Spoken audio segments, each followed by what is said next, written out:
المصدق بالحاکم جلد نمبر 4 میرے آقا اسلام ارشاد فرماتے ہیں اللہ تعالیٰ نے میرے لیے میرے صحابہ کو چن لیا ہے۔ اگر اللہ نے نہ چنا ہوتا، یہ خود حضور کا فیصلہ ہوتا کہ فلاں فلاں میرا صحابی ہے، پھر بھی اگر آج کا کوئی بندہ کہتا کہ یہ فلاں بندے کے اندر یہ ہے معاذ اللہ، تو وہ بندہ دائرہ اسلام سے اس لیے خارج ہو جاتا کہ وہ تنقید کر رہا تھا سرکار کے فیصلے پر کہ سرکار آپ نے کس کو صحابی بنا دیا، آپ کو تو پتہ ہی نہیں معاذ اللہ۔ اگر حضور نے چنے ہوئے ہوتے تو پھر بھی تنقید کرنے والا مسلمان نہ رہتا، کیونکہ وہ سرکار کے فیصلے پر اعتراض کر رہا ہے، اور سرکار کے فیصلے پر اعتراض ایک منافق نے کیا تھا تو حضرت عمر فاروق نے اس کا سر تن سے جدا کر دیا تھا۔ تو اللہ تعالیٰ کی محبوب علیہ السلام پر یہ آیت پھر نازل ہوئی تھی۔ اللہ تعالیٰ نے کہا تھا کہ یہ تب تک مومن ہی نہیں ہو سکتے، فَلَا وَرَبِّكَ لَا يُؤْمِنُونَ حَتَّى يُحَكِّمُوكَ فِيمَا شَجَرَ بَيْنَهُمْ، کہ یہ تب تک مومن ہی نہیں ہو سکتے جب تک کہ اپنے آپس کے معاملات میں آپ کو یہ حاکم تسلیم نہیں کر لیتے۔ تو حضور صلی اللہ علیہ وسلم کا فیصلہ نہ ماننا حضرت عمر فاروق کے نزدیک اتنا بڑا جرم ہے کہ آپ نے منافق کا سر تن سے جدا کر دیا کہ تو نے میرے نبی کا فیصلہ نہیں مانا۔ تو جو بندہ صحابہ پر تنقید کرتا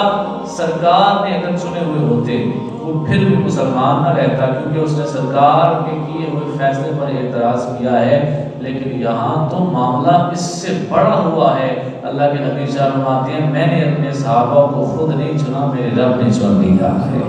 تو پھر بھی اگر کوئی کہے فلاں سے لڑا کیوں، فلاں کی فلاں سے لڑائی کیوں ہوئی، اس نے فلاں کے خلاف ایسے الفاظ کیوں بولے، تو وہ صحابہ پہ تنقید نہیں کر رہا، وہ سرکار پہ بھی نہیں کر رہا، وہ رب پہ کر رہا ہے کہ رب تجھے پتہ ہی نہیں تھا تو نے کس کو چن لیا۔ تو رب تو وہ ہے جس نے بھی کچھ بھی نہیں بنایا تھا، وہ تب بھی جانتا تھا کون کون کیا کیا کرنے والا ہے۔ اس کو پہلے پتا تھا کس صحابی نے کتنے سال شرک کی حالت میں گزارنے ہیں، پھر کب جا کے مسلمان ہونا ہے، پھر کیسے ہونا ہے، پھر اس نے کیا کیا کرنا ہے۔ یہ سب کچھ جاننے کے باوجود بھی اللہ نے انہی لوگوں کو میرے نبی کے صحابہ چن لیا ہے۔ تو جب رب نے سب کچھ جانتے ہوئے چن لیا، تو پھر آج کا اگر کوئی بندہ یہ اعتراض کرے کہ سرکار کے صحابہ وہ ایک دوسرے کے بارے میں ایسے انہوں نے کیوں بولا، وہ لڑائی آپس میں کیوں لڑی، وہ یہ کیوں کیا، وہ کیوں کیا، تو یہ تنقید صحابہ پہ نہیں ہے، یہ تنقید سیدھی رب ذوالجلال پہ ہے کہ اس نے ایسے بندے کیوں چنے۔ دیکھیں نا، اگر میں کوئی چیز بناتا ہوں تو بعد میں آپ اس چیز کو استعمال کر کے وہ چیز خراب ہو جاتی ہے، تو وہ چیز پہ تنقید نہیں ہے، وہ مجھ پہ ہے